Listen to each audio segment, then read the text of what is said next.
You're listening to My Grito Podcast Network, celebrating the culture of Chicanos and Latinos one story and voice at a time. Listen to more My Grito Podcast Network shows over at mygrito.net. Connect on social, on Instagram and Facebook at My Grito, the My Grito Podcast Network. 3, 2, 1.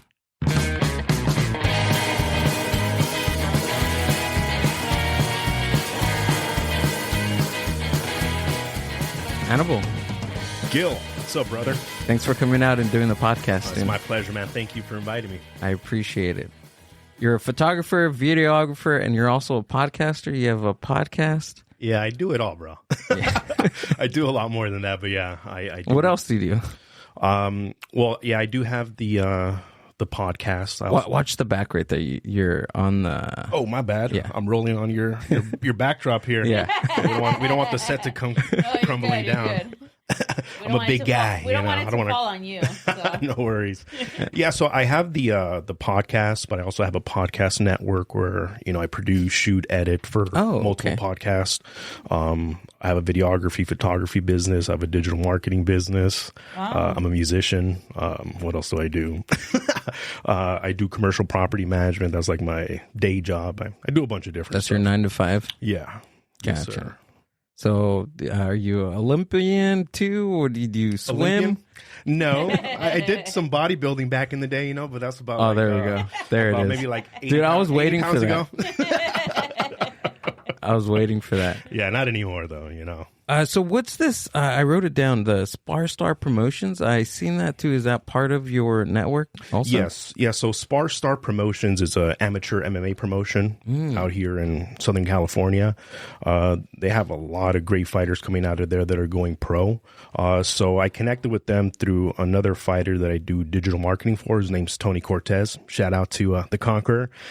So for Tony Cortez, I do all of his social media marketing. I direct and produce his podcast as well. It's called I Burnt the Ships podcast. And through that... So lead us to the last fight, bro. Yeah, there we go. Go for it. Yeah, so I shoot Sparstar Promotions podcast as well. It's called Sparstar Unleashed. Sparstar Unleashed. Yeah. And you guys talk about MMA mostly in there? Yeah, it's all about the MMA fights that are going on for that promotion. So they have events that happen every month and a half to 2 months. They have championship belts, that they fight for, state belts as well. And, we just talk about the upcoming fights and we recap the fights and we talk about, all the fighters. Gotcha. Anything that's during the fight? Is there any talk during the fight? During the fight, they have their live cast, which you can purchase through their YouTube. Oh, really? Yeah. And they have on, live commentators that do that. So I mostly do the pre-fight promotion. Gotcha. So we shoot the podcast. We typically have 1 or 2 of the fighters that are going to be on the card to come on the podcast, kind of share their story, share their insight, their training camp, how's that going. They get to talk a little bit about what they're going to be doing on the fight. And then post-fight, we have a podcast as well to talk about the recap, fight of the night, knockout of the night, who won the championship belt. And then I have this show that I produce, host, and shoot that's called The Sit Down, where it's a face-off, very similar to, I don't know if you ever watch boxing. No. Okay. Well, if you do, there's this commentator named that's Max. on your page too, right? I think I came across it. Yeah, it looked very cinematic. Shit was going to go down. Yeah, right exactly. there at that moment. Yes, that one right there with the belt. Yeah. Yes. Yeah, that's The Sit Down. Jeez. So I've had 4 episodes. So those 2 guys there. The intensity. Yeah, Dylan Morales and Christian DeGarro, they were fighting for the Sparstar and the State 135 championship belt. So these guys are the best amateur MMA fighters in the state of California. Whoa. And Dylan Morales won. It was a crazy fight. The one on the right? Yeah, the one on the right. So he's got both the state belt and the Sparstar belt, and he actually just got promoted from his Cage Combat Academy. He's got his black belt. So he's a black belt BJJ, and he's got all these different belts. So he's really good. And BJJ is Brazilian Jiu-Jitsu. I gotta see what they're saying. Oh, yeah. I gotta put some context yeah. behind Unmute the it. Let's hear it. Right. Rising star, Christian Neto Di Ghetto. To my left, his opponent with a record of 3-1, hailing from Cage Combat Academy in Victorville, California, Mr. Pickle himself, Dylan Morales. He's got a funny nickname. Welcome to the show, guys. Christian, I'm going to open up the first question to you. My question to you is, how do you plan on beating Dylan on August 5th? I plan on beating Dylan by being the better mixed martial artist.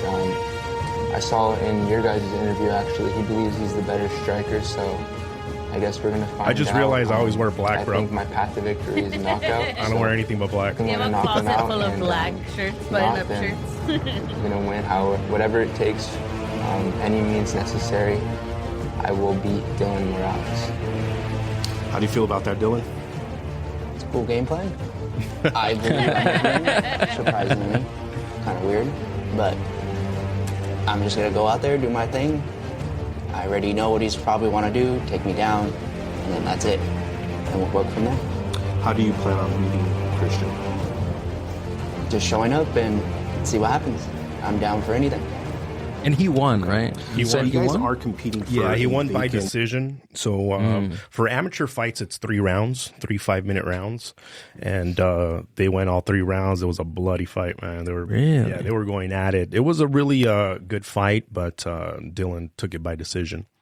Whoa, so it's 3 15-minute. Yeah, it's 15 minutes all round, but it's 5-minute rounds. Oh, 5 minutes. Yeah. Okay, 5-minute rounds. Shit, I'll die if it was 15 How minutes. is it normally? Like, what's the... Normally, it's 5-minute rounds for the pros. Gotcha. Yeah, but for amateurs, they do 3 rounds instead of 5. So from, like, an amateur promotion like this, what's the next step? Do you know? The next step is a pro. Oh, really? Pro level contract. Oh, okay. Yeah. So for amateur promotions, it's a opportunity to give, any aspiring mixed martial artists a chance to showcase their skills, fight an opponent that's also trying to showcase their skills and, get better.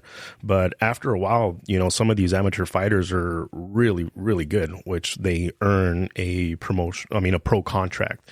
And at that point, there's a bunch of different, I saw in your restroom, you got the UFC poster. That's like the main one. Gotcha. Everybody wants a UFC contract because they have the best fighters, they have the biggest contracts, the most money, the most fame, whatever you want to call it. But there's other up and rising promotions as well. There's like Bellator, one. Combate Global is a big one that Sparstar Promotion works with. The owner of Sparstar Promotions, his name's Tony Padilla. He's a VP of operations for Combate Global, and Combate Global is owned by Univision. So it's like a Spanish. They also have American fighters, but a lot of their fighters are from like Latin America, Mexico, Brazil, Argentina. So it airs on Univision and on Paramount Plus. And, it's in Spanish and stuff like that. That's cool. Yeah, so they're a pro MMA promotion. The owner of it, his name's Campbell McLaren, McLaren, I think it is. He founded the UFC, but then he broke off from that and he started, Combate Global. So they're like one of the big promotions that a lot of great fighters are going to from Sparstar as well. Bellator, that's Japanese, right? Bellator, I believe, is originally from Japan. Yeah, Japanese. Yeah? I'm thinking Chinese, but Chinese is one. One is Chinese, and I think Bellator is... Bellator 1, right? That's the name of the... No. One is a different one. Oh, it is? Yeah. Oh, okay. 1FC is the name of it, I think. 1FC. I think... I might be wrong here. Gotcha. Jamie, look it up real quick. I'm just kidding. But yeah, I believe Bellator is Japanese, and I think 1FC is Chinese, but I may be wrong, but it doesn't really matter. Gotcha. A friend of ours, Sebastian Stone, he came in and he was talking about Brazilian Jiu-Jitsu. He works at 10th Planet. Oh, yeah. He's a really good one. Yeah, he's an instructor there. Oh, okay. Yeah, that's, what's his name? Joe Rogan's buddy. The Flat Earth guy. The Flat Earth guy. Damn, I can't believe I forgot his name. But yeah, that's his gym. And he's got he's probably got like 50 of those gyms around the world now. Bellator, MMA. Well, scroll back down. Right here. Bellator returns to Japan. Oh, it's Japanese. Yeah. Yeah. Bellator MMA. Yeah. It was December 22 right at the arena, Saitama, Japan. Yeah, it's an old MMA promotion that kind of came up at the same time as the UFC. A lot of great fighters in the UFC came from Bellator and vice versa. They kind of bounce back and forth between the two. So those are probably the two top UFC promotions out there, Bellator and UFC. Can you look up 10th Planet? I have to know this because he was actually talking about a cartoon earlier. I think it was like last week. He was talking about this cartoon that I fucking absolutely adore. 10th Planet, dude. 10th Planet, like founder or something, right? He's like, there it is, Eddie Bravo. Eddie Bravo, that's what it is. Yeah, he was talking about Fliplandia, which is like have you heard of it? I think I've seen like little previews. It's probably like on one of those streaming apps, right? It's fucking awesome. It's actually on the Chicano Hollywood app. Really? Yeah, it's nice. Can you look it up, Fliplandia? Mm-hmm. He was What's on. the concept? It's like he did this like cartoon vario based cartoon with Sesame Street. Like they were they were like gang members. There it is. Oh, I see. But the cool thing, the reason why I brought this up was because Bernie Eddie Bravo, I think on the last Joe Rogan Fight Companion. Yeah. Eddie Bravo was talking about this. About the cartoon? About the cartoon, and he like named it specifically and everything. How is it connected to 10th Planet, though? And this guy that came on here, do they know the guy that made it, or how did it come up? No, so Eddie Bravo was on Joe Rogan's podcast. Eddie Bravo owns the 10th Planet? Yes. Yeah. Yeah, right? So he was on Joe's podcast talking about Fliplandia. Yeah. I guess he's like a fan of the cartoon. Okay. So he's just a fan of it. Yeah. That's how it came up. Yeah. Okay. And the guy that came on your show, same thing. He's just a fan and he brought it up. Actually, no. Sebastian is just instructor on at 10th Planet. Right. Yeah. But That's cool. Fliplandia it's just someone made it. Like, it wasn't viral. It wasn't anything. So the fact that, you know, this person is watching it like at home and enjoying it, it was like a big deal, you know, like it went kind of viral. It went viral? That he like, He was like, man, that's the thing about, you know, if you even have before he was, I mean, he has a really good following. So like, I'm not surprised that it got to somebody like Eddie Bravo. Yeah. I'm not. I mean, if you have an idea and you enjoy I'm sure this guy that does all these cartoons enjoys doing them and putting them out and showcasing what you know, his skills are. In the beginning, I'm pretty sure most people didn't really give a fuck, you know, but over time, as he, you know, put out more and more and more and people started to notice, that's how you kind of gain a following, you know, and I think that's pretty much what everybody that's a creative person is trying to do, you know, is put out their creativity and just hope that, you know, people resonate with it, you know, so I'll check it out, man. It looks pretty funny to me. It is hilarious. Yeah. This is the first thing I gravitated towards. The first, like, anything on the Chicano Hollywood app. Yeah. This is the only thing that I gravitated towards. Like, of course, there's Cholo Zombies and all that good stuff on there. Yeah. And the King of Downey with Jerry Garcia. Yeah. All that stuff is cool. But I love Jerry. This, I absolutely love this thing. That's awesome. I'm going to check it out, brother. Check it out, dude. Yeah. I'll let you know what I think about it. It's freaking hilarious, bro. He's gonna be like, I didn't like it. Is it like on season 35 now? I'm like way behind. Probably, but it's fine. It's been binge worthy, definitely. All right. So out of all the things that you do and everything that you do, what came first? So what was the first thing that came, and then how did it like escalate to everything that you do now? So the first thing that came to be was the photography, videography business. So during the pandemic, you know, I kind of went through a weird phase in my life where I went through a divorce, and I was kind of in a crossroads. I didn't really know, you know, what direction I was going to go with. And I decided to start a new career, a new path, quote unquote, or start a new passion. And my ex-wife was like a social media influencer and like a model. So we would go, she actually came out in Cholo Zombies. And she was an actress, but she's just really good looking, you know, she didn't really act. One of those actresses that just comes out to look nice. But I would always go with her on her music video shoots and her photo shoots and like all these different things. And I always gravitated to the videographer, the photographer, and the creativity aspect. And I always ask them questions, and I would, be really interested in like their gear and all that stuff. But I didn't even own a camera or know anything about photography, videography, or anything. And I started to notice how social media was just blowing up when it came to advertising and marketing. I thought every single business at one point needs to have some type of social media marketing in order to make their business survive, because people's attention span is so short. They're constantly bombarded with different things.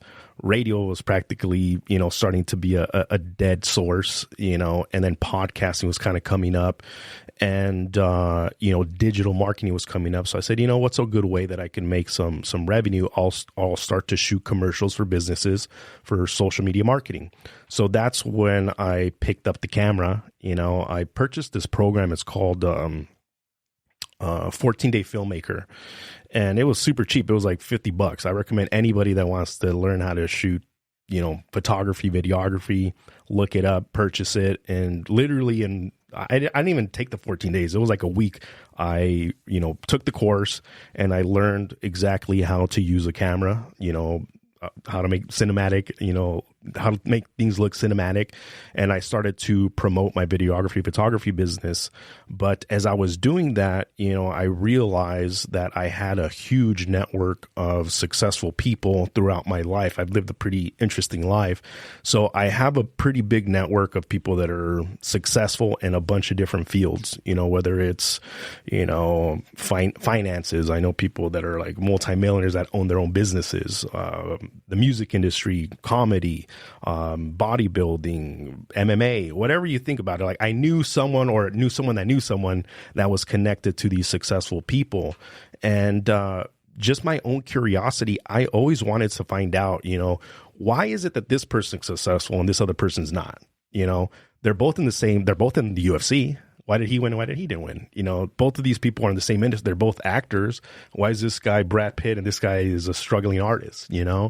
So I wanted to tap into their thought process and see their journey. So, I came up with the concept of the podcast, which is very simple. All I do is I go through their hero's journey. So I reached out to actually Jerry Garcia was one of the first guests I ever had on my podcast because I knew him personally and I knew he had the HBO special and he was on Netflix and he was a very successful comedian, which is not an easy thing to do. I know the comedy world is like very, very tough, to get into the industry as it is. And you have to grind it out for year after year after year, making nothing, until you finally make it, quote unquote. And even after you make it, you have to stay there and you have to keep on grinding. So I wanted to, find out. I was curious. So I started to reach out to these people that are in my life, and I started to ask them to come on the podcast, share their story, share their insights, share their wisdom, so that other people that wanted to accomplish something similar, could kind of gain a little bit more of the insight that goes into being successful in that chosen field. And that was, it worked in a lot of different ways for me because one, they would see I'm the one shooting the video. I would always have a photo shoot right after each guest. I still do. I would edit the photos. I would edit the video. I would do pretty much everything. And it became a source of networking for me, So I would say almost every single guest that's been on my show, I've worked with them to some capacity in my other business or businesses. And I've created a network where I'm kind of the guy that brings everybody together, So I'm kind of, I have the creative side, but also have like the business side where I could connect all these different people. And I see a huge power in that, long term. So for me, the first thing that came was, to answer your question, was the videography, photography business, the digital marketing business. And then from there came the podcast and everything else that's going on from there. So from your interviews, have you found what makes a successful person? There's no one thing. Is there a trend that you're seeing? Yes, it's very simple. It's not a complicated thing. Right. Being successful, quote unquote, is it comes down to the person. Like What is success for you? You know, to some people, they could have what you think is everything. You know, like, oh, if I had that, I would be successful. Right. But to them, they're like, I'm nowhere near where I want to be. They're sad. They're depressed. It's subjective. It's subjective, yes. But at the same time, there are trends of what these people do. They leave clues. You know, it's very simple. And a lot of it is just suffering, to be honest. The pattern that keeps on repeating is that they suffer and then they persevere through that, and then they find wisdom through that journey and they overcome it. The problem with most people is like, I want to do this one thing. Well, when you go on that journey, what's going to happen is you're going to come across some hard times, and most people quit. You know, like I saw right now, you have a guitar right there in a little amp, right? So you play the guitar? Kind of. Okay. So I play the guitar. I play a lot of things, actually. Really? Yeah. What else do you play? Tambourine. Tambourine's right there. I'm showing Amber how to play tambourine. Oh, shoot. Now that I'm looking at all the instruments everywhere. Bass. Play a little bass, a little bit of drums. Slap at the bass, man. Slap at the bass, man. Yeah. Yeah. So, you know, I play the guitar too. And when I was a kid, I remember like I had this burning desire to play the guitar. And I would beg my mom like year after year after year to buy me a guitar, and she would never buy it for me. And then finally, it was like I think it was my 15th birthday. She's like, all right, I'll buy you a guitar, but this is the last gift I'm ever going to get you for the rest of your life. And I was like, I don't care. Give me the guitar. So she took me to the Guitar Center. I bought the guitar that I wanted. I went home. I was super excited. And I sucked. I really sucked badly. And my fingers hurt. And I was like, shit. Most people at that point, they quit. So they put the guitar down, and it's just an object in their garage picking up dust. You know, but the desire to continue through that suffering, which is like, I suck. Oh, I'm getting a little bit better. Okay. But I still suck. Oh, I'm getting a little bit better. And then you start a band. Oh, great. My band sucks now, you know, and then you go to the next step. Okay. Now my singer sucks, but my band is decent. And when we get back, it's that process. Right. And it's just not giving up and continuing down that path if it's bringing you purpose and joy, you know, so that's essentially the repeating pattern that I see. That's the formula that you see. Yeah, and another huge thing that I notice over and over and over and over again, every single person that's successful has or have had a mentor, someone that helped them and guided them, because you can't figure shit out on your own. Typically, it's rare. I haven't seen it. Most people that I've interviewed, I would say all of them, have someone that came along the way when they're like, even me, like even the guitar playing, it was my brother's friend. He came in and he was like, oh, let me show you a couple of things. And that little lessons that he taught me catapulted my learning curve, you know? And then I reached out to another person and then another person. And the cool thing about a mentor is you don't need to have a personal connection with them. You know, there's YouTube, there's online programs, whatever the hell you want to do, it's your job to find the answers. And we live in the information age, you know, where 100%. Information's everywhere. We have a little computer in our pocket. Yeah, it's ridiculous. Like whatever question you have, you just ask, you know, Siri, or you can Google it or whatever it is. The problem that I notice is that there's too much information, so people get overwhelmed. They get overwhelmed and they don't do shit. They're like, they have all this information in their head, but they're stuck, you know. But the information's out there. You know, whatever you want to do, you can accomplish your goal as long as you know, persevere, yeah, grind it through, have the tenacity, yeah, and a little bit of luck helps too.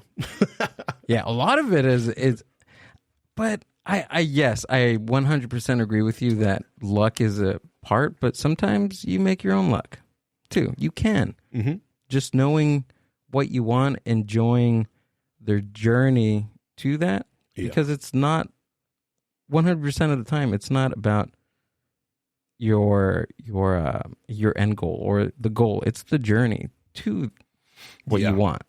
It's the journey to the accomplishment and how you enjoy it. Yeah. It's I talked about this. I can't remember with who. You know, what happens is, like you said, you create a goal, right? Or you have a vision or an idea or a dream of something that you want to accomplish, and then you start that thing out. And then along the road, the journey, you start hating your life. You're like, man, this sucks. You know, why am I doing this? If you get to that point where you're like in just misery, it's probably not the right path, you know? And it's okay to change your path, because sometimes we beat ourselves up so much, you know, and I had like all this, like these feelings of not being good enough, you know, because you failed a past business, or you're not successful financially, or you're not this, or you're not that. And you realize, like, I step back and I'm like, Jesus Christ, I came a long way, you know, from where I started to where I'm at today. I should be proud of what I've accomplished. And I think a lot of the times people forget that part of like like stepping back. Yeah, be like, holy fuck. Taking a look at what you're doing. Yeah, like you were talking about, I came in, I was like, oh, wow, you have a really nice setup here with your podcast. You have really nice professional lighting, professional cameras. You got Jamie on the computer. You know, it's a really nice setup. But you said it was years and years of trying to figure it out and getting it all organized and where you're at now. You know, and I think a lot of people, what they do is that they look at someone else and like, oh, but I'm not that. You know, I don't have Joe Rogan's $4 million studio, you know, to do it. But I think if you get to the point where you're grateful for what you have and you're proud of what you've done, then it becomes more joyful, the process, you know. So that's what you're talking about. You're talking about the process. And that is the most joyful part, should be the process. Like, I'm getting better. And it is, you know, if you see improvement, that's how you get excited. You know, when you're not seeing improvement, when you're seeing stagnation or you're regressing, that's when you get sad and depressed and you're like, fuck, you're like hitting yourself in the head. Like, I'm not improving. But as long as you're improving little by little, then you should be happy with what you're doing. Yeah. Showing gratitude towards yourself, right? Yeah. Yeah, man. Stepping back, looking at, you know, what you're doing. Yeah.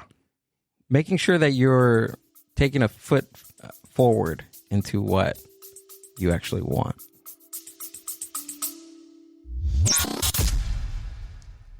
The Mind Buzz is powered by Mind Buzz Media. Mind Buzz Media is an on-site video and audio podcast production company. Have you ever thought about starting your own video and audio podcast? Or do you have an existing podcast that you want to take to the next level? Mind Buzz Media brings a professional podcast studio to you. Visit mindbuzz.org for more. Yeah, it's all about action. You know, you can't think yourself into anything. You have to act. You have to do something, you know, because a lot of people talk a lot of shit about what they're going to do, but they never actually do anything. So it's create a plan and then execute, you know, daily action. I heard this not too long ago about moving in silence. Like, what's your thoughts on that? Like, moving in silence instead of, you know, there's two things. You can talk about what you're doing and have the action to back it up. Yeah. But I also heard that concept of don't say anything, just do. Like, what's your thoughts on that? I think it is just a personality thing. Yeah. You know, some people are just more vocal than others. It doesn't really matter whether you say it verbally or you say it in your mind, you're still saying it. Right. You know, so what I mean by there's a lot of people saying things, they're not doing nothing. I don't mean like they're physically getting on a microphone saying, hey, I'm going to do this, I'm going to do that. I'm saying to themselves, they're saying, I'm tired of being fat and out of shape. I'm going to get in shape. They're not saying it out loud because it's probably something they don't want other people to know. But in their own body, in their own mind, in their own head, they're unhappy. They're unhappy where they're at and they want to change. But then they keep on sitting on the couch, you know, they're like, I want to do this, or I want to do that, or I'm tired of this, or I'm tired of that. There's this funny, I don't know what it's called, a story, I guess it is, of, and it could be any animal, but the most popular one is a dog. So there's this dog that's in the middle of the night howling and howling and howling and howling, and it's keeping everybody awake. You know, the whole neighborhood is like hearing this freaking dog howl. So finally someone calls the police and says, hey man, I'm trying to sleep. I got to be up at 4 a.m. This dog's been howling for the past 2 hours. Can you go, you know, tell the owner to make the dog shut up? So the police shows up and they knock on the owner's door and they're like, we're getting a lot of complaints about your dog. We can hear him howling. And then they go back to where the dog is and they're like, what's wrong with your dog? And like, oh, he's sitting on a nail. And they're like, why doesn't he just get up? I'm like, I guess it doesn't hurt him bad enough. So he's just going to sit there and howl. And that's most people. They're sitting on a nail where they're unhappy. They're in pain, but they're howling and howling, complaining, bitching, whining, but they're not getting up and doing anything about it. you know? And what I realize, another big difference between, as I'm interviewing these people, is that they're not victims. They all have shit lives like everybody else. Believe it or not, nobody has a perfect life. Everybody has. What is that? What is what? What is a perfect life? Is that even possible? It depends. Another subjective point. That's another subjective thing. What is it? That's a pretty deep question. It is. Because the world itself, the way that the world works is, you know, if you leave it to its own devices, right, it's going to go into disarray. You know, this is a really nice room. If we just let it stay here, we ain't going to do shit. It's going to get dusty. It's going to get old. It's going to wear out. It's going to rust, and it's going to die, as will we. Eventually, we're all going to die. We're fighting a losing battle, you know?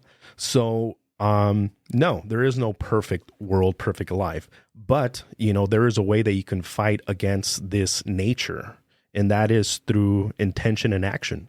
You know, I'm gonna polish this shit. I'm gonna make it last forever. There's this lady that has like a car that she's had for like, I think it's like 80 years or something. And it's like in pristine condition. And it has, I think like, I can't even remember how many miles on it. It's got like a shitload of miles. Most cars nowadays break down after like 100,000 miles. Right. And hers has like, I think it was like 800,000 miles. Whoa. Or something like that. And it's like on the Guinness World Record, like the longest. Can you look engine. that up? Yeah. I might be wrong with the miles in the car, whatever, but I'm positive. I want to see what kind of car this is. Yeah. It's like a Model T. That'd be a Model T. Rad. I don't think it's that old. I think it's from like probably like the 60s? Like the 50s or 60s. Oh, really? It's like 50s. Yeah. Oh, gotcha. Is it a low rider? That'd be awesome. I hope it is, bro. She's got switches on it and shit. She's all posing in the lowrider magazines with it. Oh, yeah, is that her? No, it's not that lady. I think it's. Oh, she's not just the oldest lady. The oldest. She's the oldest driver. I think it's like the oldest car or oldest engine. Yeah, that's what I wrote. I said, lady with the oldest car. Scroll down. Bertha Benz. Oh, she's the first driver. 2 classic cars. Jeez, can we find out where Bertha Benz is so I won't get on the road when she's driving? She's 102. That's wild. No, it's not. The lady wasn't like 100 or something. I think just her car was. Her car is the one that had like I think the most miles. All right, I'll look it up. Yeah, look it up. Yeah, but the point is that you were saying that they're not victims, right? Yes. Yeah. So one of the another key indicator that I've been noticing from these successful people is that they take accountability for their life and they're not victims. They don't blame their circumstance for where they're at. They always look internally at themselves, you know? And the cool thing is that as I'm interviewing these people, I'm applying all these same things into my life, and I'm realizing like, shit, I created a lot of the mess that I'm in, or the messes that I have been in. And being accountable to yourself and having introspection brings with it a lot of wisdom and insight that'll help you, quote unquote, succeed long And how term. do you do that? Like if somebody asks you like, how can you be insightful? Like, where do you even start with that? How do you do it? I would tell them to walk and shut up and really think about the current situation they're at and what's led up to it. You know, like I'll just tell you my own personal way that I did it. Back to the pandemic, you know, when I went through my divorce, I was probably in the worst emotional, psychological place in my life. I was in a really dark place. And when I was in that place, I was, I had so much hate, so much resent, so much, I was in a little pity party, you know, like, why me? Why is this happening to me? You know, blaming the other person, blaming everybody else. And it's very, very easy to get stuck in that for a long time. And you could see it in most people where they're very bitter and they're very, you know, they don't ever take any responsibility for their life. They just go around blaming everybody else. Oh, it's the government. Oh, it's my job. Oh, it's my, you know, coworker.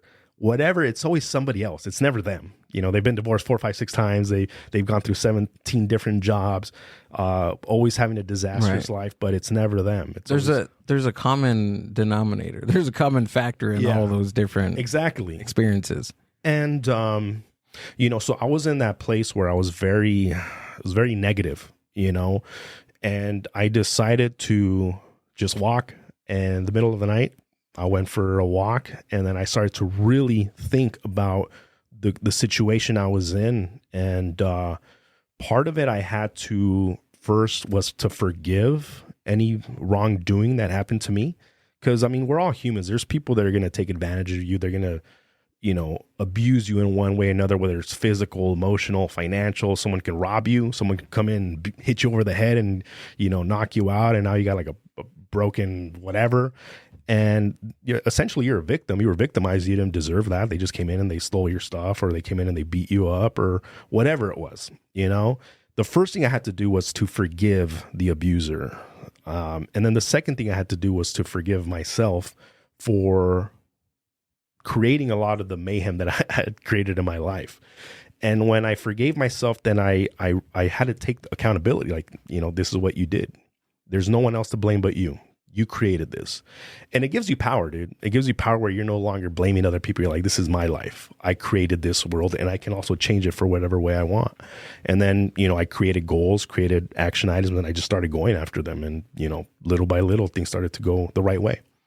From introspection, from all that. Yeah. Yes, sir. That must have been a powerful walk, dude. It was a long walk, and it was a intense walk. Yeah. It was pretty emotional. There was a lot of crying on that walk. But there was, some catharsis from that as well. I kind of felt like a weight was lifted off of me. The biggest one was the resent and the hate. I took it off of me on that walk, and it was a big burden to carry, because a lot of the times when you have resentment and hate towards another person, they don't care. You're not affecting them in any way. The only person that's being affected is yourself. It's like I was poisoning myself, and I was realizing like, they don't care. The only person that's being harmed by this is me. And, my life's already shit right now. So why do I want to make it worse? Let me make it better. So I think, I'm 35, but I think I became an adult when I realized that no one's going to save me. No one cares. What matters is that I take control of my life, and I take accountability for myself. Once you do that, then you learn to heal yourself like a kid. You have to freaking practically beat a kid to take his medicine. Because he's sick. You're sick. Take your medicine. Kid doesn't want to take his medicine. As an adult, you have to heal yourself. You have to take your own medicine. You have to realize, oh shit, I've been eating like crap. I need to stop that, and I need to focus on being healthy. Oh crap, I've been, causing all this mayhem. I have an anger issue. I always keep on beating people up and going in jail for it. I need to stop that. Jeez. I need to address the anger issue. And I need to heal myself, take my medicine. I've been in all these toxic relationships. What's going on there? I need to figure that out. So as an adult, your job is to heal yourself. Find the medicine, find the answer, heal yourself. And that's what I've been doing, is just figuring out all the different little areas of my life that are causing pain, like that damn dog that's howling, and getting up and creating some action, and from it, it's kind of interesting how quickly things can progress, from being like at rock bottom to being like, okay, I see light at the end of the tunnel, and now things are going the right way. And I think it all starts with your thought process, the way you think. Isn't it weird that there's no like manual for that? Like when you're a teenager, when you're, 15, 16, 17 years old, and you're going into your 20s. Yeah. And like, picture yourself at 20 years old, and you have somebody like you at your age now with all the knowledge that you've gained over the years with all this introspection. Imagine listening to that at 20 years old. Would you listen to yourself? I would listen, but a lot of the shit would go over my head. Right. Like I see all these books you have here. I've read a lot of books in my life, a lot of books. And I guarantee you that maybe 90% of those books that I read, a lot of the information there went over my head. I read the words, but I didn't understand them, and I didn't internalize them. And that's the same thing with like a lot of the shit that I'm doing now, my mom had told me before. My dad had told me before. Right. I listened to the pastor, the preacher say it. I read it in Think and Grow Rich. I read it here. I read it there. A lot of this shit is just repeated, but the reason why when you're younger, you don't really listen is because you haven't experienced the pain and the suffering that comes with not listening. Right. It's like the little kid. He has to like shock his finger to realize, stop putting your finger in that damn hole. Yeah. Don't do that. Don't do that. Okay. And he's not going to do it anymore.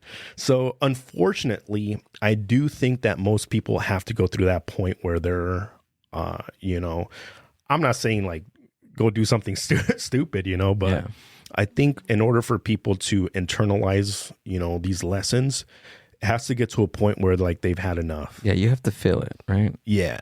It's like the addict. They say an addict is not going to try recovery until he's hit rock bottom. And unfortunately, most of the time it's that way. It's very rare when it's not. And I think most people are addicts, not to a drug, but to their paradigm, their lifestyle, their emotions. If you know a person that's constantly angry, it's an emotion. They're addicted to that emotion, and that's their default. If you know someone that's always, whatever it is, that is their default. It's their paradigm. It's very difficult to change, but it's doable. It just has to get to that point where it's like, damn, I've had enough of this. I need to change.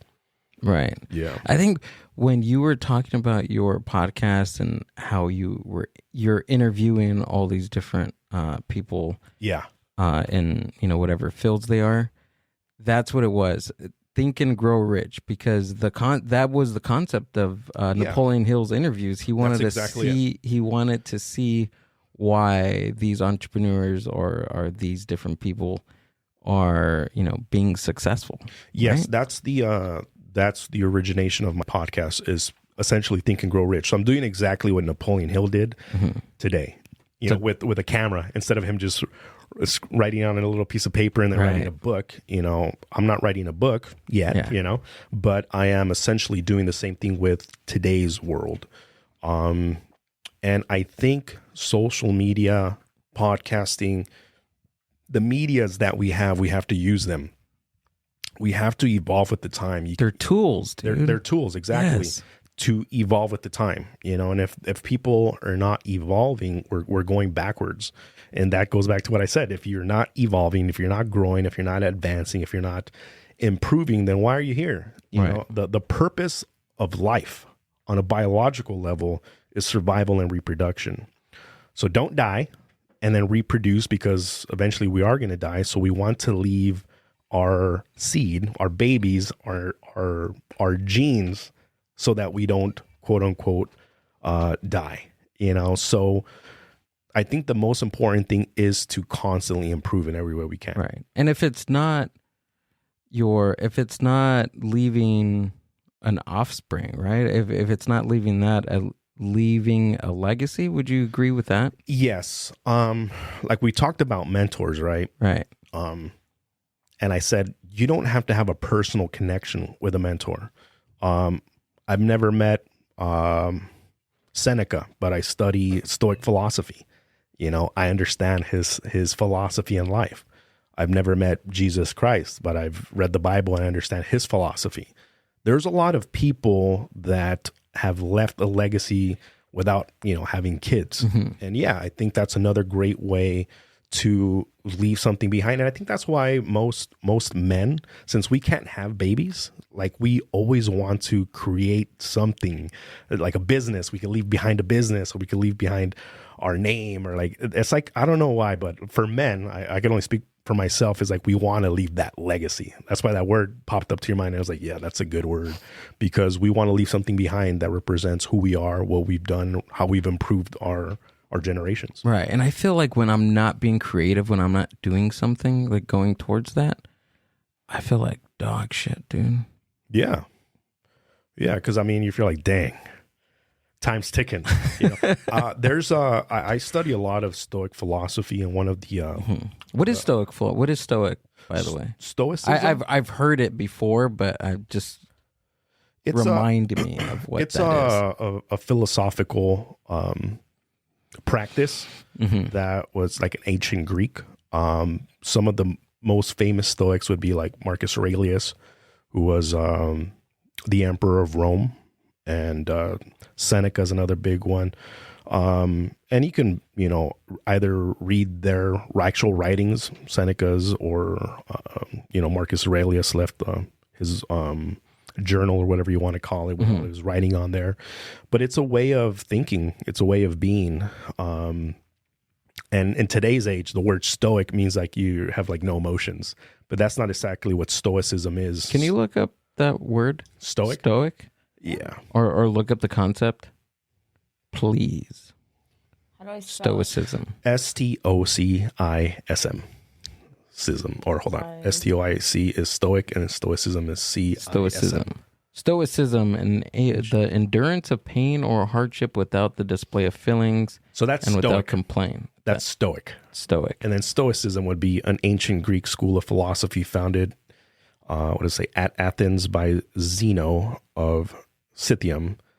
The school taught that virtue, the highest good, is based on knowledge. The wise live in harmony with the divine reason that governs nature and are indifferent to the, I can't read that word from this far.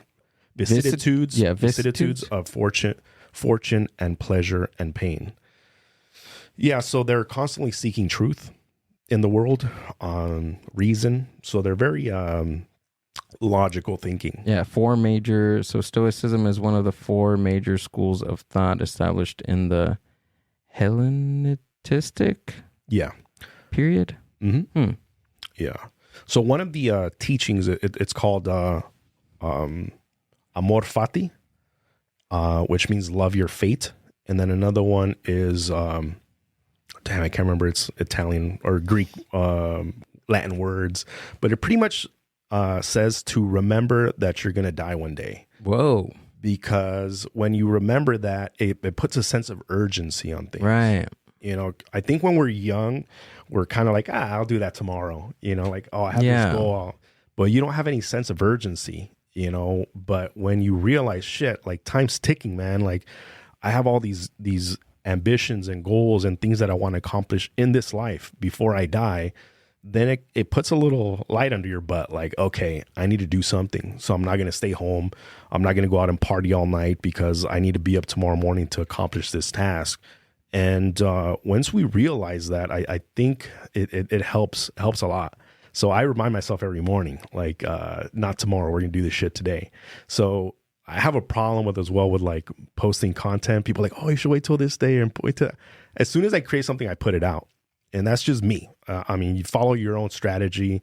But for me, I like to, I do something and I put it out. I do something, I put it out. I keep on putting things out. And I know eventually something is going to stick, and it's going to create a momentum, like a little rock that falls down a mountain. Eventually it creates an avalanche will happen eventually. So I think creating action every single day in whatever the hell you want to do is necessary in today's age to succeed, because it's tough, man. There's so much competition out there, and we're again fighting against gravity. We're fighting against all these different things, and people don't realize how much effort it really takes to succeed in anything. So I commend anybody that even tries. I commend you for your podcast. I commend everything that you've done. I know what the amount of work that you've had to put this together, the amount of studying and the amount of research and the amount of time and effort, and nobody sees that. All they see is winning the awards. Right. All they see is the YouTube videos, or seeing us becoming part of the My Grito Industry Network, podcast network. Yeah. They don't see all the behind the scenes. They don't see all the sleepless nights that I had to go through. They don't see, I still have sleepless nights, but that's besides the point. Yeah, but now we got Firme Mezcal. Right. To help you go to sleep. No, I'm just kidding. But yeah, that's something that you don't see. And even with celebrities too, even with, take for instance, I guess we'll talk about him, about Rogan. Right. Yeah, Joe Rogan. They don't, even before he started his podcast, he was working way beyond that. Before he even started his podcast in 2009. Yeah, I respect Joe Rogan so much for everything he's accomplished, and he deserves everything that he's accomplished. And I look up to him a lot in a lot of different ways. Even though nowadays I don't really follow his podcast as deeply as I used to. I mostly just watch clips nowadays, or before I would like watch his full episodes. There's some that I still watch, like I watch his David Goggins interview. Like I've seen it like 20 times, and like sometimes when I'm like going through a tough time, I'll go back to that podcast and I'll listen to the whole thing again. And it just fires me up, man. And I think most people need to have those little tools, where like if you're going through something hard, you need to have something that's going to like push you, like if you need to look at your kid's picture, if you need to like remind yourself of something, or if you need to listen to a song, like there's going to be tough times and you got to figure out what you're going to do to persevere. But sorry to digress, but yeah, Joe Rogan, I respect a lot. He is one of the pioneers as to the podcast world. He made it possible to see like, wow, what it could actually do. Oh yeah. I remember because I was a huge Howard Stern fan, not growing up, oddly. It was like after I was already like 18, I started watching his YouTube videos and like, oh my God, Howard Stern is hilarious. And I used to watch all the Howard Stern videos that are on YouTube, like Artie Lang and all that. And I remember Howard Stern was like talking shit about podcast when it was like first coming out, because he's the king of radio, But what he didn't realize is that he wasn't evolving with the times. He was thinking different. He thinking everybody's going to be in their car, turning on the radio at 5 a.m. to drive to work or whatever. That's an old way of thinking. People have cell phones now. Yeah. Do you think he was thinking that because he knew the fate of radio at that time, and he didn't want to move away from that because that's pretty much what he knew? I think Howard Stern, during his age, was ahead of his time, and he kind of blew up with that whole talking shit about like other radio stations and being very competitive because they had a certain market that they all were fighting over. So you kind of had to be that way. And he was the king. Wherever he went, everybody tuned into him. Right. And the numbers showed it. But in today's age, it doesn't work that way. Like I'm not competing with you for listeners, because people can listen whenever the hell they want. And they could change it whenever they want. Radio wasn't that way. If you tuned in at 6 a.m. to listen to Howard Stern, at 6 a.m., Bill and Ted's radio was going on at the same time. And you're not going to be able to listen to it later today. It's like it's right there and right now, and who's going to get the advertisement revenue? Whoever gets the most listeners. So Howard Stern is a winner, and he hates losing. So I think he was competing at the time with Joe Rogan, thinking like, these freaking podcasters are taking away my listeners. And they were, in a sense, because his medium was kind of dying, and the numbers show that too. People don't tune in to listen to even satellite radio like they used to. I'm not going to name names, but one of my tenants in my building was a major radio station. And they had 5 offices, a corner suite, like super sick setup. And then every year when I did the renewal, because I've been doing commercial property management for like 10 years now, they would drop an office, let go an employee, drop another office, switch, downsize offices, to the point where they're like, we can't even, like, I want to be here, but my company's telling me that I have to work from home. Like, we don't have any more. We sold this radio station. We sold that radio station. We're not making, because that medium was dying, just like Blockbuster, just like whatever the hell you want to say, the milkman. There's no milkman knocking on your door anymore saying, hey, you want some milk? All these different sources of businesses need to realize when they see evolution, don't try to fight it. You need to you need to lean into it. Lean into it, adapt. You need to adapt, and you need to find what you do that's good in that new medium. If Howard Stern would have realized that, not that he needs to, because he's getting paid multi millions from satellite radio, he wouldn't have been as aggressive. And I think today he doesn't think the same way. After, you saw what Joe Rogan did signing that contract with Spotify. It's like, it's self-evident, that he did the right thing and he's on the right path. So, I think he was just being competitive. That's it. And he's always been that way. And that's fine, because that's who he is. Yeah. Howard Stern he's a wild one. Do you like currently listen to his stuff? No, it's to be honest, it's not good. what I like doing, I like going to his YouTube stuff and just I watch old clips of everything. I still to this day watch old Howard Stern, and I love it. I think the best era for me was the Artie Lang era. To me, that was probably the best era. But I even listened to the really old stuff with like Gilbert Godfrey and what's his name, the guy that does the voices on Futurama. Damn, I can't remember his name. Billy. I have no clue. I don't know. Oh, okay, this is old now. This is probably before we were born and shit. But yeah, I'm a huge fan of Howard Stern. Did you find the Stoicism thing? Or were you still looking for that? Or what were you looking for? No, you guys already talked about the Stoicism. Oh, my bad. Yeah. No. She needed to find the old lady car. Oh, the old lady car. Yeah. That's what it was. I'm going to send you watch. I'm going to find it when I get home. Yeah, like, find this it. is what I was talking about. But yeah, man. Is it John DiMaggio? No.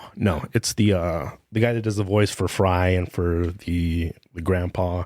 He does a bunch of voices. First name's Billy something. Fuck. Can't remember his name, but he was hilarious on there as well. Speaking of, it's not Futurama, but there's a book about why the Simpsons are Billy West? Billy West, yes.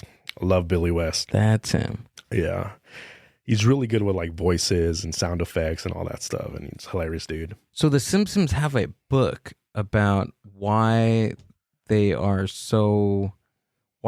get it right each and every time with current events. They got a time machine, bro. Everybody knows that. Besides their time machine, they have writers that are like mathematicians and are like philosophers. I'm going to look it up. Yeah, they have some of the best writers. It is wild. Yeah. But from what they say about this book, that it's all mathematics. It's all the amount of episodes that they have. The thing that's weird is that like I understand if they guessing. I understand if they have like a concept that like, oh, okay, that could probably, but they literally like frame by frame replicate things, which is so crazy. Like where Donald Trump won the presidency and he was going down that ladder with his wife. That exact same scene, frame by frame, happened like years before it actually happened on The Simpsons. So that's crazy. It's like, I mean, it could be serendipity or just luck, but I don't know, Imagine how many times that they got it wrong, too. That's true. Right? Yeah. I mean, the only thing we see is them getting it right. What about all the million times that they got stuff wrong? That's true. But initially, they have a lot of things that they got right, like Trump's presidency. I think they got like some Super Bowls. FaceTime, Super Bowls. They've done quite a few things. iWatches. Oh, yeah, they did do There's this one where there was an episode where Homer writes the mathematic formula for like the CERN machine. I forgot. Can you look this up? Really? Yeah, I'm dead serious. The atom collider that's in Switzerland. So look up atom collider at CERN and Homer Simpson. He gets it like to the T, but they say in the video that on the surface it looks right, but when you're a mathematician, it's way off. Oh, okay. Yeah, it's a cartoon, bro. Right. So Atom Collider, Simpson, CERN. Homer Simpson figured it out. Oh, yeah, that's it right there. 14 years ago. Look, there's a video on YouTube, Amber, that Homer... The Higgs Boson 14 years before.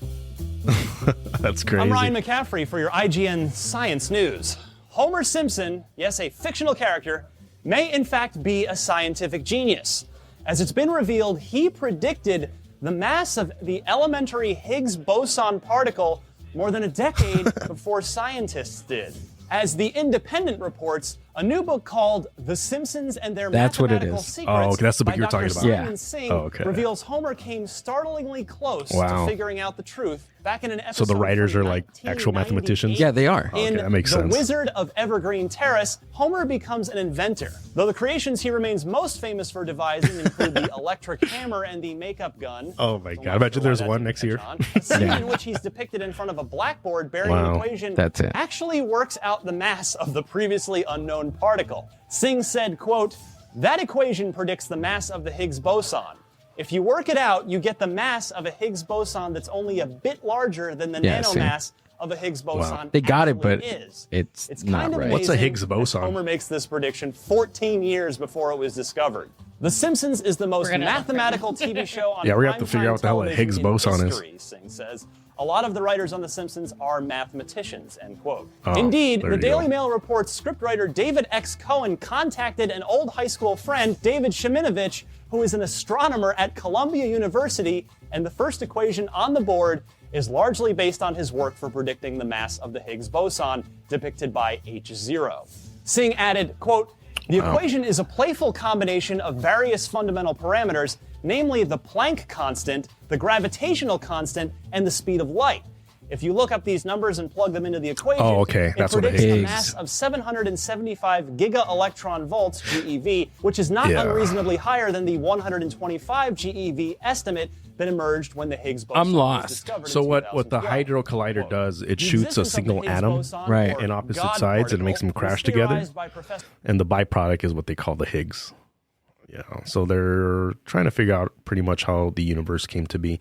You know, they just found out that they didn't find out, but the new theory is that the Big Bang theory is no longer valid. Really? Based off of the evidence that we're getting from the new telescope that we put out there. The James Webb is a new telescope, so it's the one that replaced the Hubble telescope.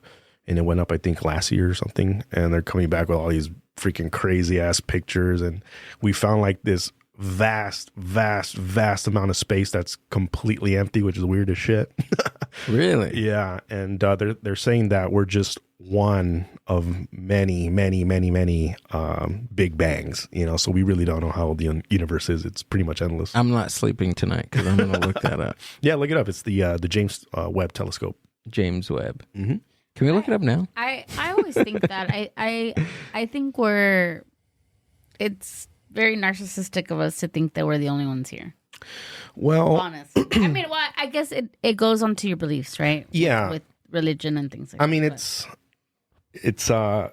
one thing is saying that there's life out there, and then there's another thing saying there's like people out there that look like us. You know, I highly doubt that. Or there's like a weird little alien dude that, you know, cares what we're doing here. I definitely think there's life in the universe, you know, but I don't know if they're here, you know, visiting us in little UFOs. And that goes down to like the definition of life, because an organism, bacteria, technically the definition of life, that bacteria is life. Yeah. There's life, and then there's what they would call not intellectual life. What do they call? What's the word I'm looking for? Sentient. Sentient means that you can feel. It's not that either. It's like life that can think pretty much for themselves. And there's a word for it. I can't think of it right now. But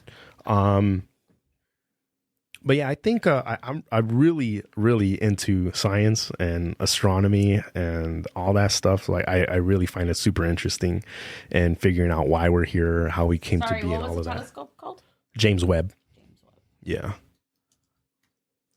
Yeah, I think it's one of those ever growing things. Like today we It's ever growing, it's ever changing. Yeah. I mean, there's changes every few. We went to a museum years. today to see for some of like Maya ruins and stuff like that, like artifacts. Yeah. And I knew this already, but Gil didn't know. Like the Mayans believed we came from corn, like los hijos del maíz, right? Like that's where that's their origin story of humanity, was we all derived from corn. And that's pretty interesting to, I mean, whether you believe it or not, but even just the story behind it is like pretty cool. Yeah, every culture has their own origin story.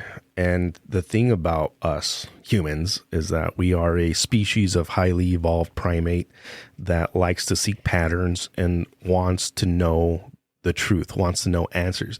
And we rather make up things than not knowing. You know, not knowing scares us. So, you know, a lot of cultures, you know, their origin stories always has to do with the sun, you know, the sun being the one that brings life to everything. And that's because the sun does play a huge role in the human evolution. Without the sun, we can't see. And in the night, we're more susceptible to being, eaten by predators or whatever. And, the sun brings food, you need it for your crops and all of that stuff. And rain, there's a rain god, there's a sun god, there's that god.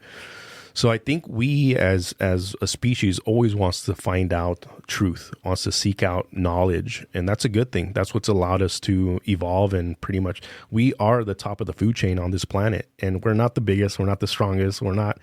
There's octopus are probably smarter than us. There's a lot of other species out there that are very smart, very, but nobody can mess with humans. We're the top of the line here. Oh, so this is pretty recent. This is August 8th. Oh, yeah. Webb reveals colors of Arendelle. Most distant star ever detected. That looks nice. Whoa. Yeah, those are all like galaxies. Those are all stuff? galaxies. Yeah. Damn. And that's a tiny little piece of everything. Like the Earth, if we put it on a scale from our universe, because there's something called the observable universe, which is what we can observe, but there's things outside of our observable universe that we have no idea what's out there. So if we look at the observable universe and we put it to scale, the Earth would be a single grain of sand in all of the beaches and all of the sands of the whole world. So we're tiny, tiny, tiny little speck on the universe. This one is amazing. That's a detailed infrared image of actively forming stars. So it's like forming a star like right at the moment of the photo. Yeah, so right now that's all gas, probably a combination of hydrogen and a bunch of other stuff. Depending on what the gas is what that star is going to look like, what color it's going to emit. And when we're looking at these pictures, we're looking into the past because this already happened. In order for us to see it, the light has to transmit all the way to the telescope. And it takes, millions of years sometimes, depending how far that is, to get to the telescope. So by the time it gets to us, the light, it's already happened. So we're looking into the past, essentially. Have you had a flat earther on your podcast? I never have, but I did see that you have, because I checked out your YouTube today. And I actually listened for like the first 5 minutes. I had a phone call and I got distracted. But I was kind of curious and seeing what's this guy got to say. Dude, that was such an old episode. I wasn't ready for that. At that time, it was one of the 20 something. Yeah. With the Mind Buzz with Flat Earth Dave. Yeah. I consistently watch his videos. I'm still trying to figure it out. Bring him back on. I'll ask him some questions. Right? Yeah. I know. But I mean, have to figure out where he's from. There's so many ways to disprove the flat Earth theory. It's pretty simple. and I think that they also contradict themselves at times because we've heard his argument, we've heard other arguments, and then there's contradictions in there. To me, the flat Earth movement is regression. It is going back to the medieval ages, and I think it's harmful to our advancement as humans and as people because you're, especially to kids that don't know the difference, it's making them question reality, and I don't think that's a good thing. I think that we've solved that answer a long time ago. Enough people have died over the Earth being flat. Mm-hmm. They murdered, they hung a lot of these scientists, these early astronomers and early people that said, you know what, we don't revolve, the sun doesn't revolve around us, we revolve around the sun. Right. And just for saying that, they got killed, and we have evolved past that. So to regress our advance as a species, I find it a little bit gross. Let me ask you this. You don't think it's a good idea to challenge reality? No, I think it's good to challenge dogma. Mm-hmm. I think that's very dogma, important. For sure. Yeah. And it's very important to challenge certain things. Mm-hmm. But the way that I look at it as far as the flat Earth concept, it's so easily disproven. Gotcha. It's so easy. Just recently, they did a test with, and they invited the flat earthers to come out and do this. And it was a very simple test. What they did is that they got people to stand on the beach with their cameras, and then they had someone go with a little boat, drive out. You can actually type it in on YouTube. It's pretty simple. You can just put disproven flat Earth, and it'll have like 20,000 different freaking things, but I'll tell you which one to click. Disproving flat Earth. That's probably, yeah. Yeah, there's probably a million different things. Yeah. Debunking flat Earth in 45 seconds. Oh, Professor Dave Explains. Have you seen him? He is wild, dude. He's a professor, I think. But he had this debate with go back up, Flat Earth Dave.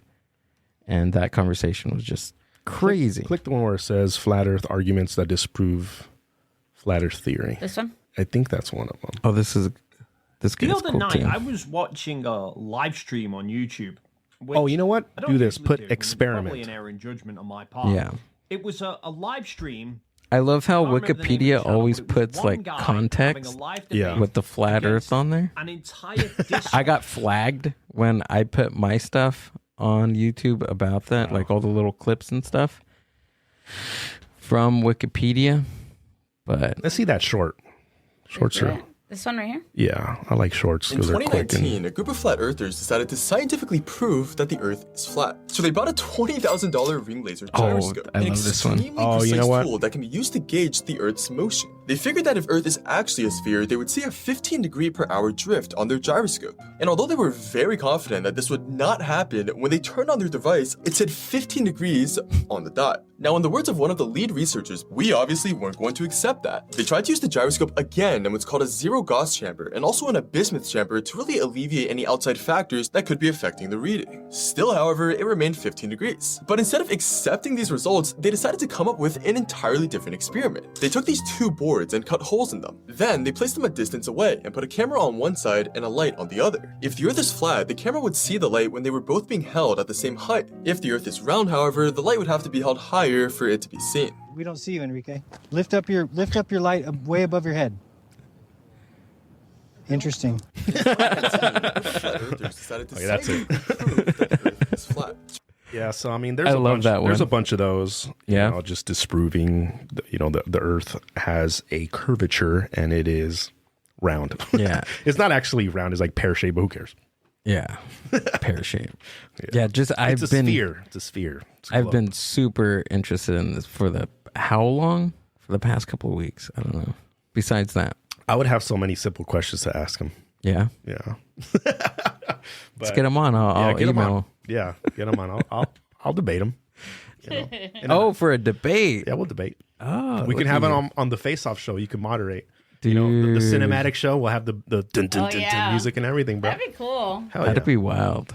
I'll do it. I would have to probably get a scientist, or scientist to prep me because I like to have facts. You know, I don't want to just talk shit.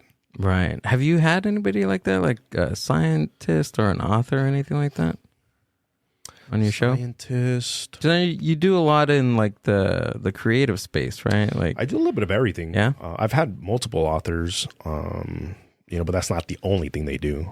But they've written books. right. I mean, psychotherapist. I don't think I've had any scientists. That's a good thing. I should have a scientist on. Yeah. Yeah. I would love to have someone that worked on the James Webb Telescope come on, talk about that. Ooh. Yeah. I love, the whole concept of the black hole. Someone that's like an astrophysicist or someone that knows a lot about that. I would love to ask them questions about that and what their thought. Because my theory is and I'm nobody, I'm not a scientist or anything. I just like study a lot of this stuff on my own time. But my theory is that the universe is in a constantly repeating cycle, because from the information that we have, the Big Bang essentially is everything that you see in the universe, everything that's here, this microphone, everything at one point, I think it's like 14 billion years ago, was all condensed to a tiny little speck that's smaller than an atom of potential of everything you can see. It's so freaking powerful that it was just everything was there. And then we don't know what happened. We don't know what caused it, but it exploded. And when it exploded, they call that the Big Bang. And when it exploded, every single atom, every single chemical, every single thing on the periodic table went into the universe. And it took a couple of billions of years, but as it exploded and expanded, remember those stars that were forming? Right. Or our star formed just the exact same way. Our planets formed the exact same way. And when they formed, then eventually we came to be, you know? But what a black hole is, it's has so much gravity, so much energy in this tiny little condensed thing that everything that's near it gets sucked into it, including light. That's why it's black, because you can't even see light. It gets sucked into the black hole. So we know that the Earth is expanding from that original Big Bang. It explodes everywhere, but it's slowly slowing down. And we know that eventually one day it's going to stop, and then it's going to slowly come back to the original point, and then it's going to happen again. So I think the universe is constantly living and dying, just like humans. We are born and then we die, and then we born and then we die. And same thing with planets. They are born and then they die, and they are born. And the way that they die is through these explosions, you know, these big bangs. And we know that eventually we're on a collision with our neighboring galaxy, Andromeda. We know that we're going to eventually die as a planet, because we're going to crash with Andromeda. It's going to be a disastrous. And if that doesn't happen, the sun is going to die at one point. It's going to get super freaking big and hot, and we're going to fry. If we're here, that's billions of years from now, but that's going to happen just like any other star. And then our star is going to explode, you know? And we know these things are eventually going to happen. So I think for sure there's life form out there, either in our universe or in the, you know, from our observable universe, but there might be, you know, creatures or living aliens or whatever you want to call them outside of the observable universe that we can't see. And there's also a lot of things that we can't see with our eyes. That's what's a little tricky too. You know, I think now we're up to like 14 dimensions or some shit, mathematically speaking, that we know that they exist because of math, but we can't see them. You know, we're 3D creatures. We can't see the fourth dimension, the fifth dimension. We can't see it. Just like a 1D or a 2D being cannot see 3D. So I think there's other entities that might not be visible as well. You know, you can't see gamma ray, you can't see X-ray, you can't see infrared, but we know it's there, you know? So right. Who knows? Couple of hits of acid, and I think you can see somebody's aura. Oh hell yeah, yeah! There's people. A couple of hits from a DMT bong, and you're able to see some crazy shit. I can see that's the not aliens, there, bro. I can see them. I could talk to them. Right. So thought experiment. If we know that in the next couple of billion years, the Earth is gonna perish, the sun's gonna perish. Why do we still continue to do all this? Like, why podcast? Why go to work? Yeah. Why go to Starbucks and buy a $20 coffee? Like, why? Why are we still doing this? For one reason, is because it's not going to happen today. Right. And it's not going to happen. It's going to happen in billions of years. We won't be here for sure. The other reason is because we want to create as best of a life as we can while we're still here. And the same thing, you want to leave a legacy behind. What's your legacy? Shit? Well, if the legacy is going to be gone in the next billion years, like, what do I care if I'm gone? Like, and this is the other thing, I'm not going to even get the... Have you heard of the Fermi paradox? So what it says is that, like, why haven't aliens visited us?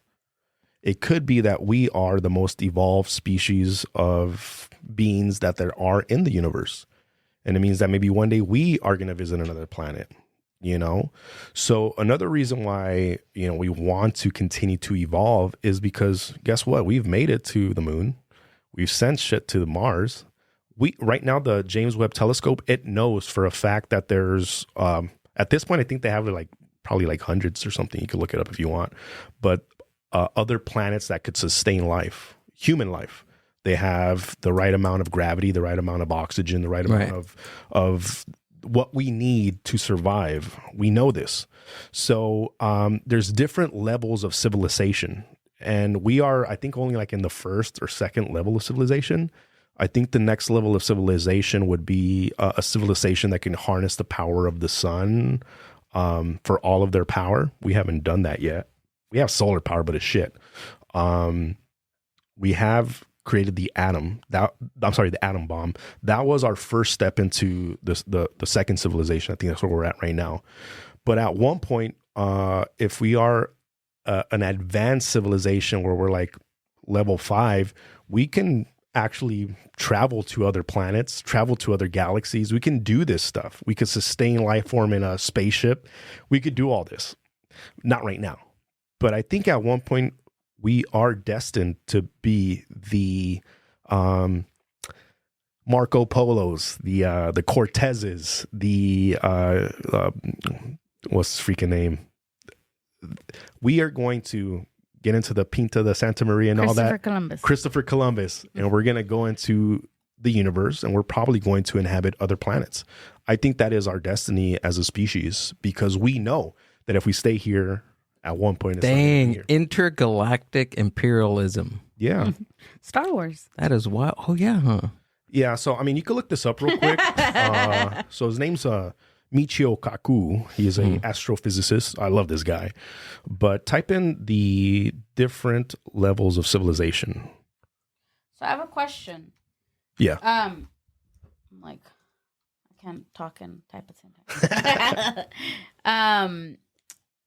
Real quick, my question, and then I'll type it. Yeah. So if I get the concept, right, of like Earth dying and then reliving, and it's like happens, right? I believe in that.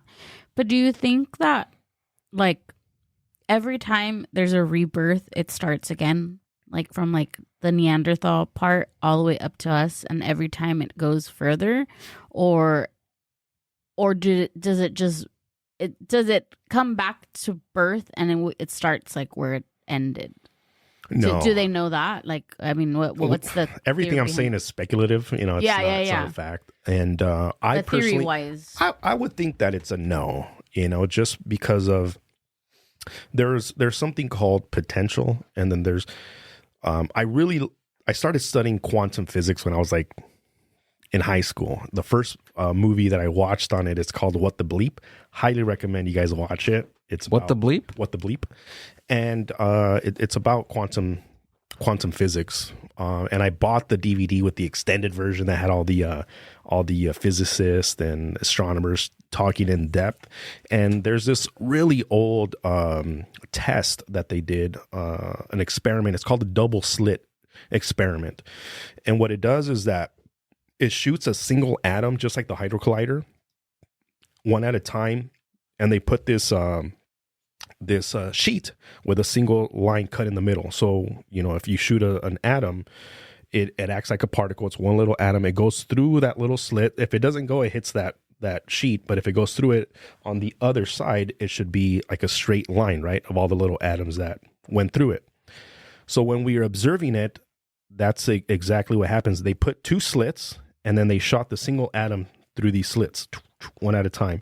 And when it was done, there was two lines in the back that just showed, you know, where the holes were. Now, they did the exact same test with nobody looking, with nobody observing it. And when they went back and they observed what was left behind, there was a bunch of random particles all over the back that looked like a wave. So what that says is that the observer changes the outcome. So when you're not looking at something, when there's no observer, it's potential. It acts like a wave. It could go anywhere. It could be here. It could be there. It could be anywhere. But when you look at something, you observe it, it acts like a particle. It could only go right here. So I think that there's so many probabilities, so many different ways of the universe creating itself, that it's very, very, very, very unlikely that when it dies and comes back, is going to be, hey, look, it's Gil again, you know, with the same shirt and the same hat and the same, you know, glasses. No, I think there'd be versions of something that's similar. I think that because I'm thinking like technology wise, right? Like, so it's like all the advancements, everything that we did, like it's just gonna go to shit, and then they restart from. I mean, we're zero. not really that advanced, you know, if we really think about it. We've human beings, Homo sapien, have been around, give or take 150,000 years, give or take 100,000 years here or there. That's what we have as far as the evidence so far. And we've only really advanced like in the last couple thousands of years. Why? Oh yeah, I say this all the time. Like this is like the Earth. The Earth has been in rotation for this amount, and humanity is like it's ridiculous. Right. And I mean, there's theories that we are not the first advanced civilization of Homo sapien or human that's been on the planet. And there's like evidence with the pyramids, like they seem a lot older than what they say. You know, there's I don't even know how to pronounce it, Göbekli Tepe or something like that in the Amazon, which is this gigantic structure that's made by man or something that's very advanced. There's, you know, they talk about Olympus and all these, you know, major cities that are underwater now because when the ice age happened, the polar caps melted, a lot of these cities were, you know, flooded, and every civilization has a flood story. There's this before the flood thing, there's this contraption that they found that's like probably one of the first computers. I think you're talking about the Baghdad battery. Is it the battery? No, there's another thing too. It has like a whole bunch of all these like different gears. It's like pretty much like a big watch. Oh, I think I know what you're talking about. They don't know what it is, but they say that some of the devices look like transistors. And, and different shit. That thing's crazy too. Yeah. And there's a lot of theories. We don't, the thing that's frustrating is that we'll never really know the exact answer. And we can theorize and we can, you know, think of different stuff. We don't know, but there's certain clues and certain evidence that you can lean more towards, like, that's probable. Yeah, that could probably happen. And I think that, there probably was some type of advanced civilization that had technology that we don't have. Who knows? It could have been, you're right. Who knows? It could have been, I don't know, something that it could have been a piece of art, and through our lens, because we're trying to figure it out, we think it's a computer, when in actuality, back in those times, they were like, it was like, dude, like your hat. I was like, dude, it could have been a hat. We don't know. It could have been on somebody's pectoral. It was a workout, the first workout machine ever. Right. Existed. We don't know. Yeah, that's the thing about a lot of this stuff, is that we're never really going to know. And I think it's good to look into the past to plan for the future, but I think it's more important to plan for the future. You know, so I would spend more time in advancing what we have right now than worrying too much about that stuff. You know? Unless that's what you do for a living, then go for it, you know. And I find it very interesting. I find it super. I watch all these documentaries online and all this stuff, so I enjoy it. So speaking of future, like what's in it for you? I mean, you have your businesses, you have the podcast. Like, what's the future looking like for Anibal Rodriguez? So for me, when I picture long term what I want and what ideally I would like to be doing, is I see myself as the Chicano Joe Rogan, bro. So I'm going to continue doing my podcast and my podcast network. One, because I enjoy it. I find a lot of meaning and purpose behind it. And two, because I think it's important for these stories to be shared. You know, I go really deep into people's life's journey.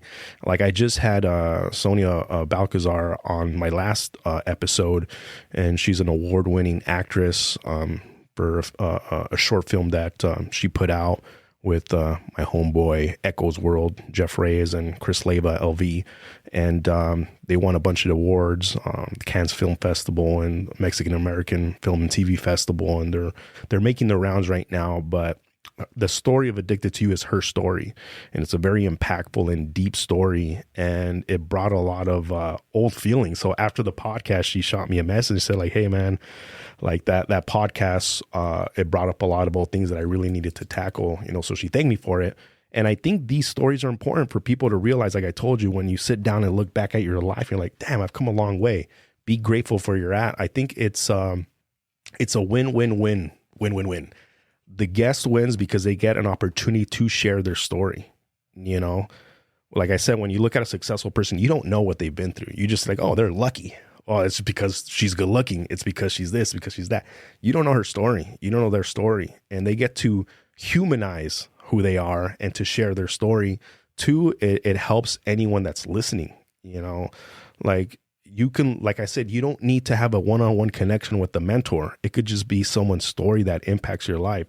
I've never met David Goggins once in my life, but I can say that he's one of my mentors because I've studied his philosophy. I've read his books. I've listened to all of his interviews. I know the man because of his philosophy, just like all these other books that I've read and people that I've studied.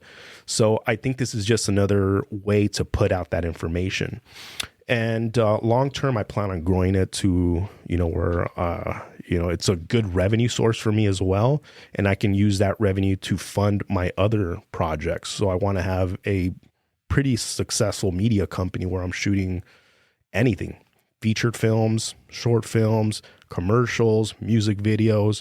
And I have the network of people that I could connect to everything. I know the musicians. If you need a music video, I'm going to connect you to Dreams to Reality music production. You know, if you are a aspiring, you know, producer or director and have a movie that you want to have, I now have the network of people. What does the script writer and the director and the producer want? They need money. They need someone to fund their project. So I'm going to bring in the investors and help the producers get what they need. So I'm going to be kind of like the middleman. And I'm really getting involved, just like Joe Rogan, in the MMA world. So my sit down show, which I created, produced, everything, I plan on doing it, you know, for a major MMA promotion and working to some capacity with a promotion. Right now I'm working directly with Sparstar. So I'm really going to work on building them up to being the best, you know, amateur promotion in the country. Right now, they're the best in California, but who says they can't, you know, take over different states? And long-term working with a major MMA promotion. And I could really do anything, to be honest. I mean, I'm one of those weird Renaissance dudes that if I want to do something and I really get involved with it, I can get really good with it pretty quickly. You know, that's how I can play pretty much any instrument. And, you know, I picked up the camera a year ago and now I'm professional videographer, photographer, you know, and that's my long-term vision is it's having a platform, having a business that can feed others' goals, dreams, and pockets, you know? So, yeah, that's my goal, because nothing you can do by yourself. So as I start to build this business, right now it's me doing everything. I set up the cameras, I shoot them, I edit, I host, I produce, I edit, I do everything. Eventually, at one point where I'm doing so much, I need to hire people. You know, I need to put people in business. I need to mentor people, teach them how to do the things that I've done, and then connect them to other people. So that's my long-term vision. Well, if you need any help, you can let me know. Yeah, brother. I'll be happy to help you. Yeah, and likewise. You know, I know everybody has their own long-term vision, and I think it's good to have partnerships. It's good to have a network of people that have similar thought process, similar goals. And I think one of the main things that we have in connection that is helping us is we have the Latino and the Chicano movement behind us. You know, it's like I said, I'm the Chicano. Joe Rogan is my end goal. And right now, I mean, huge shout out to Johnny Murillo with Chicano Hollywood. I know you had him on your podcast. I've had him on mine. We have a lot of really great stories and artists in every field within that community, you know, and you always want to help your people first. You know, like when you start to see some success in whatever you're doing, who's the first person you help out? Your mom, your dad, your friends. And then as those people in your community. And who has always been in my community? I mean, I'm Mexican, you know, these are my people. So I love sharing these stories, you know, like I'm actually going to be working on a documentary with Echo's World, Jeff Reyes. We're going to be meeting next week to plan that out. And that's like my first time working with like someone that knows exactly what they're doing on a big scale. He's an amazing cinematographer. And by connecting with these people, it your learning curve, it explodes, you know? So it was a pretty good idea for me to start this podcast and to connect with these people, because now I have that personal connection. It's no longer I'm reading a book about David Goggins. It's like, hey, David Goggins, how's it going? You know, hey, I got a question. What's your input on this? What's your input on that? And that is that. Man, there's so much value in that. So I'm grateful for all the connections that I've made. And thank you again for offering. If you can help in likewise, any ways I can help you, I'll do the same. Anibal, thanks for coming and doing the podcast, bro. Appreciate it. Share where we can find you. For sure. So you can reach me on my IG. That's Anibal_Rod13. You can add the podcast on YouTube, Dreams to Reality Podcast. Make sure you guys subscribe to that. And of course, to MindBuzz. I have one last question, brother. What's up? MindBuzz, where does that come from? Oh, that's a long story, dude. Oh, shit. Okay. That's a long story. And I won't bore any of our people because they know the history behind that. But it's a long story. Okay. Yeah. We'll leave it at that. Yeah, it's a long story. Thanks again, brother. What else can you have so the question is the podcast only exclusively to YouTube? Yeah. Okay. Yeah. So just it's technically a show, a TV show. But, I am going to be putting out all that audio stuff on the podcast platform shortly. Okay. Cool. I was just wondering because I was searching for it on like Spotify. Yeah, and because Spotify is my go-to right now. Oh, okay. Yeah. Right now it's only in video format on YouTube. So yeah. All the people on YouTube, go check it out. You're going to see all the links to Anibal's stuff down in the show description. So check him out, give him a follow, and watch his show. Thank you, Gil. Cool, man. Thanks for doing this. Amber, do we have anything coming up? Next week, right? Is it next week already? The 24th. Yes. Next week we have open mic. Open mic in the city of Paramount at Horchateria, California. We have some comics. We have some music in the books. There's going to be some good times rolling down. So I'm excited. Yeah. Come hang out with us. Yeah, come hang out. Come get MindBuzzed. This is a long intro. I feel like it's a long time going on right now. Yeah, outro. Jeez. I pushed it twice. No, I'm just kidding. Did you really? No, I didn't. I'm just kidding. Did you write this song? She's a trickster. No, this song is Bad Hombres. So go check them out. Yeah. I like it. Peace out. The MindBuzz.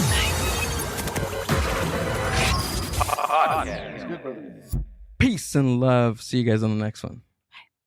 Thanks for listening to the MindBuzz podcast. Subscribe to the MindBuzz YouTube channel and watch full podcast episodes. Keep up with the hosts, guests, and upcoming events by following the MindBuzz on Instagram @the MindBuzz. See you on the next one.